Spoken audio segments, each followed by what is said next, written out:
Boat neck బ్లౌజ్‌కి cups ఎలా పెట్టాలో చూసేద్దామా ఈ వీడియోలో? ముందుగా ఫ్రంట్ పార్ట్ లైనింగ్ జాయిన్ చేసిన తర్వాత చెస్ట్ పాయింట్ దగ్గర మార్క్ పెట్టేసుకోండి. రెండు వైపులా 4.5 పెడుతున్నాను నేను. అంటే సైజుని బట్టి మీరు పెట్టేసేయండి. తర్వాత స్ట్రైట్‌గా గీత గీసుకుంటున్నాను. ఇప్పుడు మనకు కావాల్సిన సైజ్ కప్స్ ఉంటాయి కదా! ఆ కప్స్ తీసుకొని దాన్ని ఫోల్డ్ చేసేసేయండి సెంటర్‌కి. మళ్ళీ ఇంకొక ఫోల్డ్ చేసుకొని ఆ పాయింట్ సెంటర్ పాయింట్ వస్తుందిగా అది మెయిన్ డాట్ కింద వస్తుంది. ఇప్పుడు ఇందాక నేను పెట్టిన డాట్‌కి కప్స్ పెట్టిన డాట్‌కి స్టిచ్ చేసేస్తున్నాను. ఈ రెండు వైపులా స్టిచ్చింగ్ అయిపోయింది. ఇప్పుడు నెక్ డిజైన్ మనకి ఏ నెక్ డిజైన్ కావాలి అంటే ఆ నెక్ డిజైన్‌లో పేస్టింగ్ పేపర్‌ని కట్ చేసేసుకొని దాని మీద పెట్టేసుకొని రౌండ్ తిప్పుకుంటూ షేప్‌తో కుట్టేసేయండి. ఇంకంతే.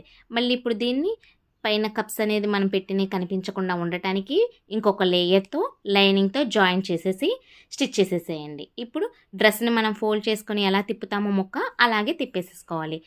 తిప్పిన తర్వాత ఒకసారి లైనింగ్ మీద స్టిచ్ చేసేసేయండి. అణిగిపోద్దనమాట ఆ స్టిచ్చింగ్ అనేది. ఇంకంతే అండి. ఇప్పుడు నీట్‌గా ఫినిషింగ్ వస్తుంది. చూడండి ఎంత నీట్‌గా వచ్చిందో.